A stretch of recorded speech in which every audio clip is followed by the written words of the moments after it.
just go for it. Now there's never been a better time than before. Have that positive self-talk. Yes. Be confident in yourself. When you see a problem or a gap or have a vision or idea, just back yourself and go for it. Try it out.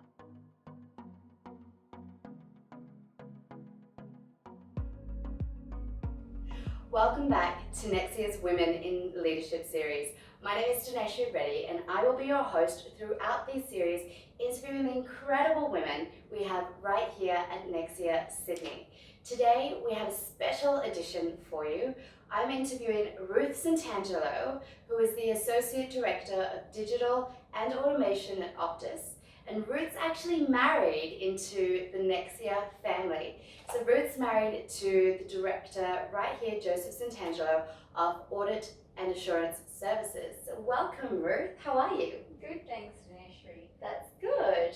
So we've got a couple of questions that we would like to ask you for our audience, very fitting with International Women's Day. The theme of International Women's Day this year is Choose to Challenge.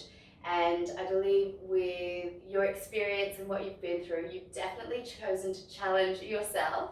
Why don't you tell us more about your role and what that looks like at Optus? So as you just saw, my role is quite a mouthful.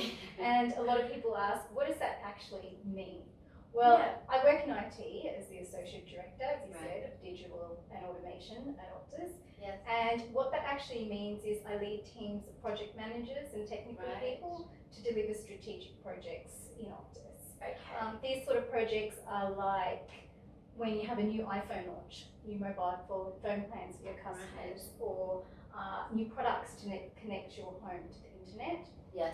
I also do what is probably the most newest and exciting thing, which is the Robotics Operations Centre, which I like to call the ROC. And the ROC is like a help desk for bots. A help desk for bots? Yes. So okay. These are software bots, not physical robots. And basically they automate the boring and repetitive work so our employees can focus more on creative tasks that are more challenging. That sounds very technical. Yes, it can be.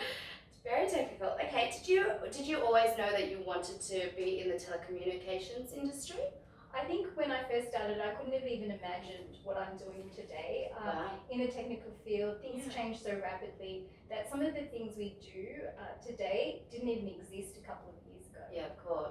So tell us how you actually got into the field, and what was it that where did you start within the telecommunications industry? So I actually started after doing a computer science degree, majoring in computers and in genetics. Wow. I started at a global technology company and worked my way up from being technical to then project management and leadership positions. But before I even started in the technology field, I actually worked at a hospital slicing up human brains and replicating the DNA for a research project on Alzheimer's. And there was a point in my career just after I finished university where I had to make the decision, do I go the science route or do I go the computer science route? Wow, two very interesting industries. Yes, but there is an interconnect between them because at the time there was things like the Human Genome Project and cloning of Dolly the sheep, and in order to actually do all of that, computers are heavily involved, and I always thought I'd meld the two together at some point in time. I remember cloning Dolly the sheep, with all of that coming through the news and everything like that. So you were part of that project? No, that was happening when I was at university. Right. That's what got me interested in genetics and computer science at the same time. So how long have you been with Optus now? So I've been at Optus about 5 years now, just over 5 years. Okay. What would you say was your defining moment when you knew you wanted more, or you could do more or be more? Well, I wouldn't say there was a defining moment. I've always been quite driven and focused. There was a point in high school where I decided that I could do or be good at anything that I wanted, and that was a moment of change for me. When I got that self-belief and confidence. That's fantastic. You could do or be anything in high school. That's a very strong and fantastic belief to have that paved the way for you to actually do or be anything that you wanted. Yes, because if you don't have that self-belief, I think that's the very first starting point for success, to believe in yourself. Yeah, that's great. And what do you think makes a great leader? So I think there's many things that make a great leader, but I would say my top three are leaders who really know how to motivate people, and that's quite a difficult thing because each individual has different things that motivate them. Yes. Another thing that I think makes a great leader is a leader who supports their team. And by this, I don't mean getting there and doing the job for them, but rolling up their sleeves, helping lead and show them the way when times are tough. Right. And then the third thing I would say that would make a great leader is supporting individuals for growth. Yes. And allowing them to be the best that they can be. That's fantastic. What's your favourite way to motivate your team? So I've tried a couple of different things to motivate, especially during COVID. So we have this platform called Yammer at the organisation at Optus, and this is a platform that's like a social media feed that goes throughout the whole company, right from the CEOs and MD down to all employees. Yeah. And I often publicly recognise the team or individuals when they've had a great achievement on there, and we even get responses from the CEO sometimes or the MDs acknowledging and thanking the team and recognising their efforts. That's fantastic.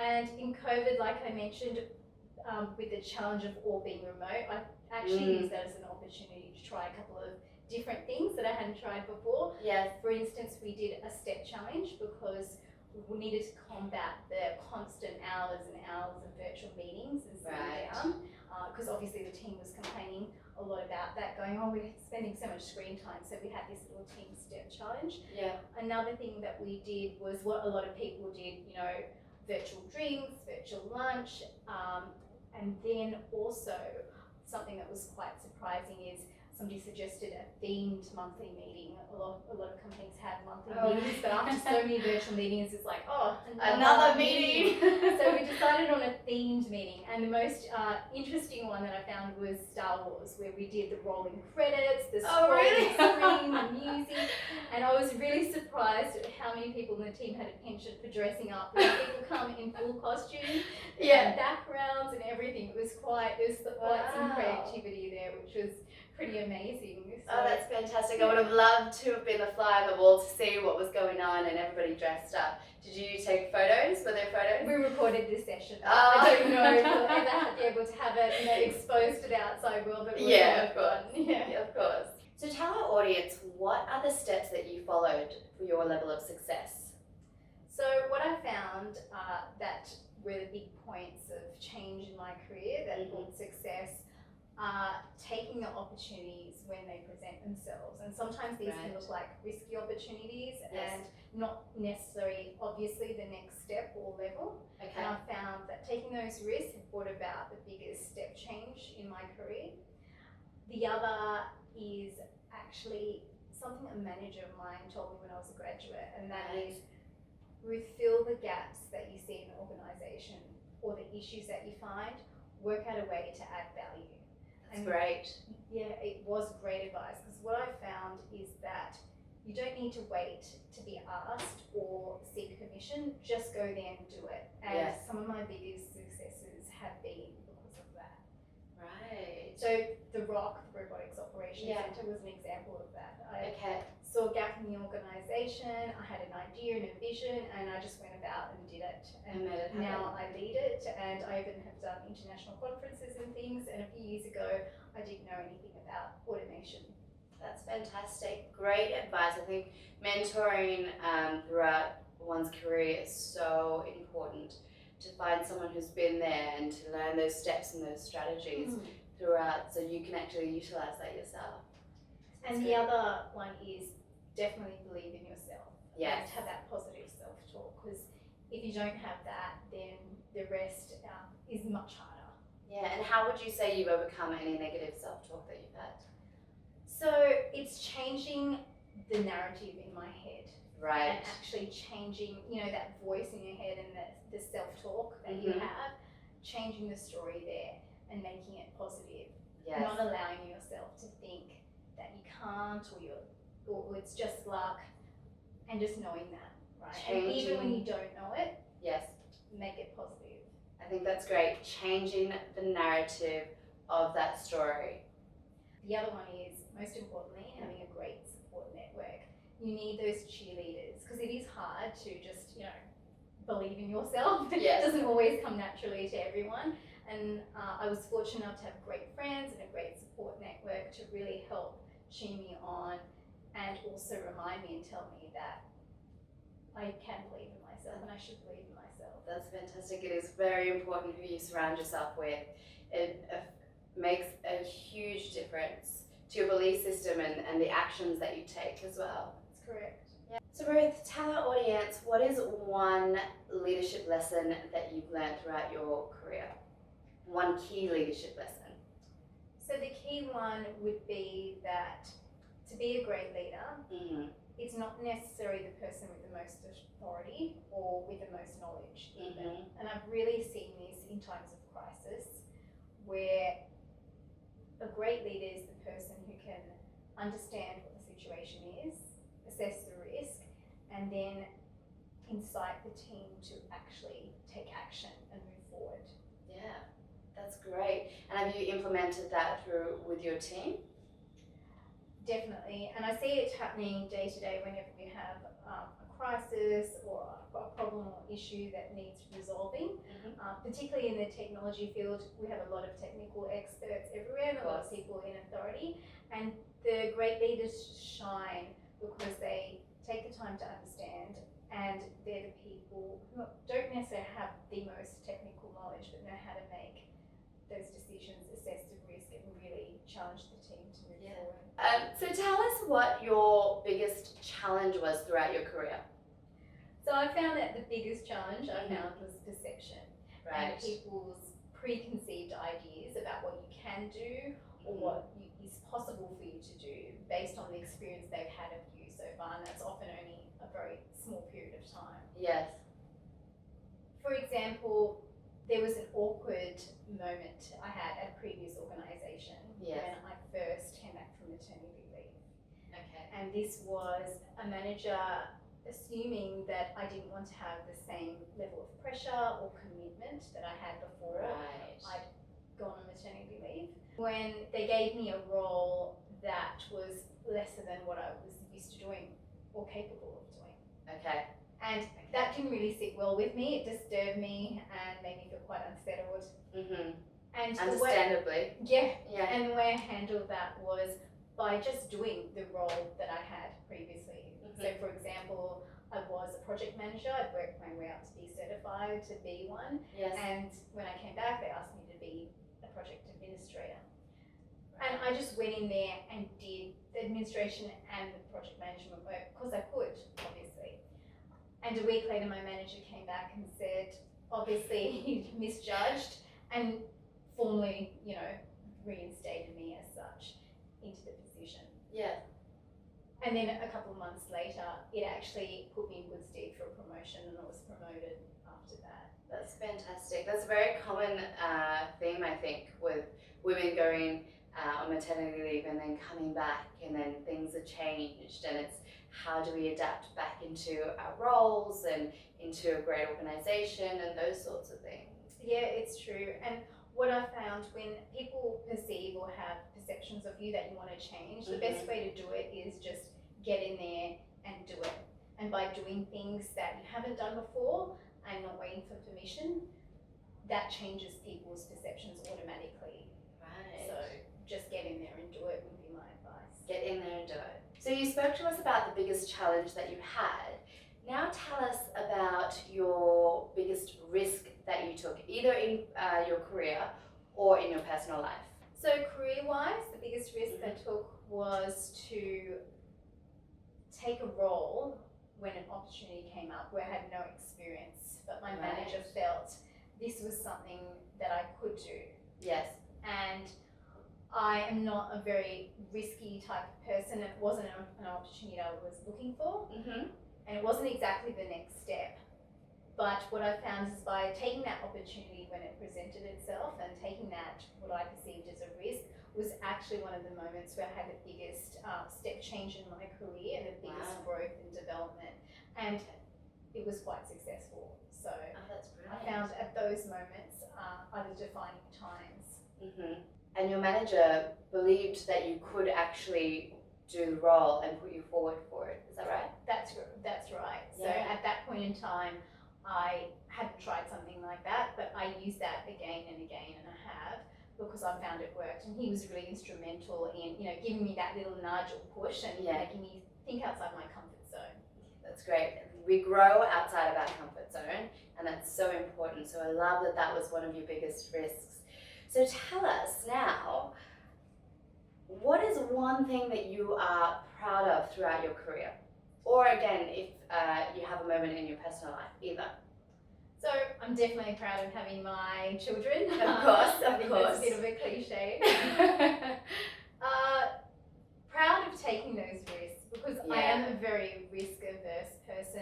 I've gone through university and then worked my way up from a graduate program up through the different roles. So that point in time of change, of understanding that taking some of these risks and opportunities, I don't see them as risks anymore, I actually see them as just opportunities, has really helped me grow. What is one memorable moment throughout your whole career? Because you've been through a lot and you've done such extraordinary things. What is one memorable moment for you? So this is an easy one. So my most memorable moment was when I received the call for my first job offer after finishing university. Okay.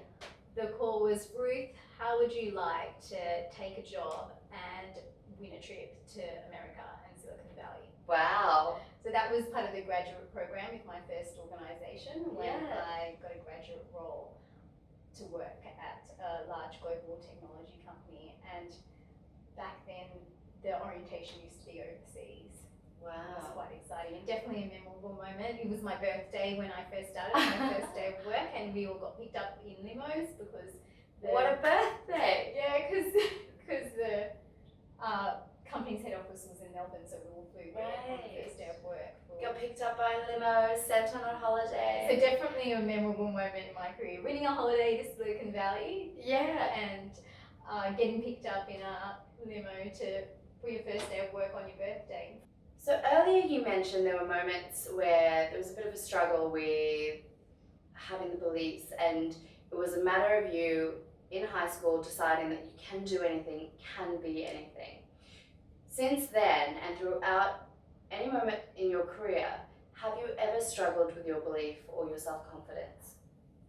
Yes, there have been definite moments like that. One of the ones that particularly comes to mind was when I had my first management position. Yes. And I was talking to a friend of mine, and she asked me, how's the new role going? And after I spoke to her about my feelings, she said, Ruth, you're not lucky to get the job. You got the job because you were the best person for the job. And that really changed things for me. She talked to me about imposter syndrome and that sort of thing. And she We've got that question coming. She put a name to it, and it really made me understand that this was a common feeling, and it helped change the narrative in my head to a positive one. Yeah, I love that, because sometimes we do get caught in that world where we think we're lucky to be in that position, but we're not lucky. We've worked towards that. We've set up our goals and we've worked really hard. So that is such a good point. That's right. And hearing somebody else say that so strongly about me made it easy to tell myself that as well, and reminded me to keep telling myself that and reminding myself that. You just got to keep doing it. Keep reminding yourself. Don't let it get negative. Yeah, that's great. So you and your husband Joseph have quite demanding roles, and they can take a lot of your time. How do you balance your work and your personal life? It's definitely tricky. I would say it is communication and compromise as well. Yes. There's no one size fits all or set formula that works, and I find we constantly have to keep discussing it and changing it as things change at different points in our lives, careers, with children. Yes. And I would actually say that it's not even so much a work-life balance, but a fusion of our work and life. We Fusion. really meld it together. Some examples of this are, for Yeah. example, my company, Optus, have a day called Yestival, where they have an open campus day to thank family, friends, colleagues. Mhm. It's like a festival at work with games and rides and food for the family, to bring your family and friends and really enjoy, and have music as well. So for all ages and limits. So with Nexia, we have what my children call a family conference holiday. Yes. Annually with other families from Nexia. That's Where partners go to a conference and Mhm. the families go along to enjoy dinner, a holiday, and get to know each other. So my family and work life really have fused and melded together. So the kids don't just see us as working all the time, they actually think Mhm. work is a fun place, and they're part of it. They know the people we work with, That's great. and they know their families as well. Yeah. So it's part of life. Fusion. Work and your personal life is a fusion. That's such a good perspective. So how many kids do you have? I have 2 children at the How moment, old are a they? boy who's 14 now, and a daughter as well who's 12.